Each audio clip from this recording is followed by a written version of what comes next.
Right. Hello, everyone. Hello, everyone. Welcome to the Mike Armstrong YouTube channel. And yeah, I'm Mike Armstrong from mikearmstrong.me and the Mike Armstrong YouTube channel. And I'm on a live. I'm going to talk about something that's very topical at the moment. I think I'm having a little bit of problem with the Wi-Fi, but I'm going to talk about something that's very topical at the moment, and that is going back to work, whether people should or shouldn't, and the psychology of the nation and all that sort of thing. And yeah, I just thought I'd do a live and have a chat with people, see what people think, see if people engage. And if not, they can always look at the video later. But it's all over the news at the moment about people not wanting to go back to work because of obviously fear and whatever. And I'm like, well, you know, the media need to understand that, you reap what you sow. And I believe in psychology, it takes 17 positive. Sorry, it takes 17 positive things in order to counteract one negative thing. So we take negativity 17 times to heart more than we do positive statements. So you can give someone a compliment 17 times and it would only pick someone up after somebody negatively said something to them once. So if that's the ratio, 17 to 1, and if, for example, in the mainstream media, we're having sort of like, 30 minutes or an hour of news, and 95% of it is negativity, and maybe some of it's the weather, which is mostly negative as well, especially this year, then, how can we expect people to be positive, people to have the right mentality when we've scared them to death for 6 months non-stop in the news? So, like, at the end of the day, I've been calling for a while for the news to be balanced, like it is with politics. If you want to have politics on the news, you've got to have sort of Labour and Conservative for the same amount of time, etc. But you haven't got to do that with positivity or negativity. And negative news seems to sell more than positive news.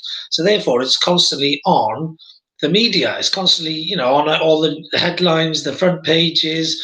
It's how people sell papers. It's how people sell news clips. It's all about the negativity. The 24-hour news, basically what that means is there's not enough news going on in the world. So what they do is they dissect every news story from every angle, and it's just constant same negative news non-stop. There's plenty of good things going on in the world. The news just don't choose to show that.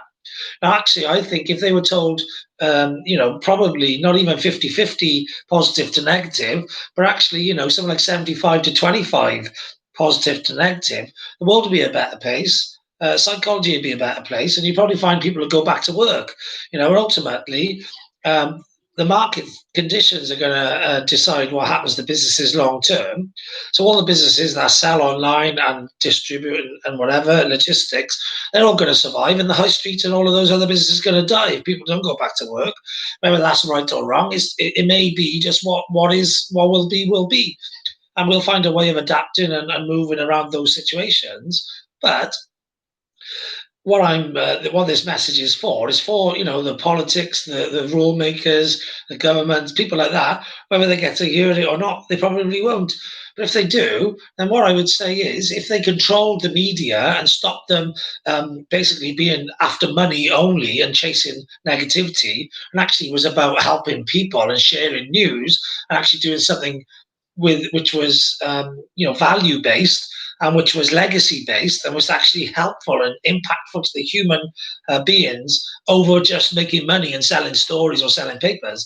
And actually, if the government controlled these media organizations and made them have a fairer reflection of society and of what's going on in the world, because for as much negativity as there is in the world, there's equal amounts, if not more, amounts of positivity. It's just not reported. And so, with as much fear in the world and scaremongering about coronavirus, the lockdown situation, my experience has been mostly positive during the lockdown situation, as have loads of entrepreneurs and people I've been speaking to, because lots of people have done good things. But will it make the news? No, because it won't sell. So, like I said, the media will reap what it sows. And hopefully, I think the people, I'm hoping the companies that fall foul to the new way of living are the media companies, and they don't just make a load of other companies call foul to their ways. But they should take a long, hard look at themselves and realise that they're contributing to the economic downfall of the planet and of the country, and actually start broadcasting something that sheds a bit of light on society, a bit of positivity into the world, and something that's going to make people feel good about themselves, so they can get enough get up and go in them to actually go back and get to work and get to the offices and all those sort of places. At the end of the day, if you understand psychology, if you keep telling people they're crap, they're going to die, they're useless, they can't go anywhere without a mask, they can't do this, they can't do that, they can't do that, they can't go on public transport. If you keep spreading negativity and bad news to people, why will they want to get out? Why will they want to leave? You know, they want to stay in their cave. They want to stay in their cave and be protected. You know what I mean? You've created a story and a subcontext which they are now playing out. You know what I mean? You can't expect people to just drop it when you've been giving them 6 months of crap. Like, I'm extremely positive, but that's because I don't watch your crap. I don't watch the mainstream media and the news. I might watch the headlines just to see a little bit of what's going on and then switch it over. I don't read newspapers and negative news. I'm not interested in negativity. You know what I mean? There's enough negativity going on in the world without me watching it as well and consuming it constantly. I'm in business and sport, and that's the two things I'm interested in. At least they are more balanced. And at least in sport, there's a winner and a loser. It's 50-50. In the news, there's no winners and losers. It's just losers. Everything on the news is losers. You know what I mean? Everything in the papers on the headlines now, massive front page of positive news, and then of negative news, and then maybe a little bit of positive at the bottom or in the corner or something. Until we start regulating this crap and actually making sure that positivity gets as much airtime and airspace as the negativity, then this sort of situation is going to keep happening. It's not just this situation is causing a knock-on effect to the economy, which is it's going to hurt people in the pocket. So just like the greedy media companies are trying to make money in their pocket, it's affecting all the rest of other people's pockets. Hopefully, people will give a bit of the media what they deserve and take some money off them, make them pay a negative tax or whatever it may be. But this negativity is a virus that's been going around for a long, long time, ever since 24-hour news, ever since multiple news channels, ever since newspapers have been struggling to sell their papers because there's a better way of consuming your news online, instantaneous. So therefore, they have to put more and more shocking headlines and more negativity, try and get you to pick up the paper and buy it. And this stuff is going to keep going on until someone does something about it. So hopefully, there will be a lot of problems in the economy and stuff, and it's going to hit the government where it hurts. So the government can do something about it, because this virus needs to stop. The negative news needs to stop. We need to start sharing positive news, hashtag positive news. We have to start sharing positive coronavirus news, hashtag positive coronavirus news. We need to have a fair and balanced media view of the world, and we need to have some controls and some regulations in place. We're regulating alcohol, we're regulating sugar, we're regulating loads of other things, but the negativity is what makes people go to the alcohol, go to the drugs, go to the sugar, go to all of the things that make them unhealthy. People are trying to block out the crap because it's being fed to them constantly, and it's only the people who avoid it that I know are positive. Everyone else gets sucked into the BS, the BS of negativity. So I thought I'll stick my two pence in. I'll say what I want to say. I'll put it on my YouTube channel. I'll share it over social media. If you believe, like me, in spreading positivity and not negativity, feel free to share it. Feel free to comment on it. Add your piece. Give me your views. Tell me what you think. At the end of the day, I'm happy to listen to other people's point of views, because I'm a positive person and I'm outward looking. I'm not negative and trying to battle everyone over everything, because I've had a lifetime of negativity force fed me, from the media. So yeah, that's pretty much my fight. That's what I'm trying to do. If you want to join me, feel free to join me. The more, the merrier.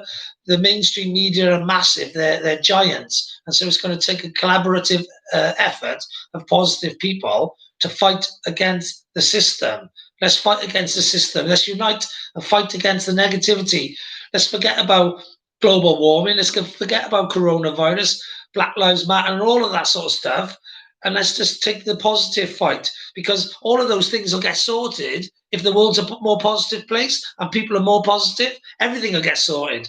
But when we're all wallowing in pity and self doubt and lack of confidence and lack of self esteem and in a negative space, this is where all this infighting comes from in the first place. So let's just build people up, build their confidence, build their self esteem, build their psychology, get rid of a lot of the mental health problems and issues and addictions that's plaguing society, get everyone positive, and I can guarantee you the world will be a much better place.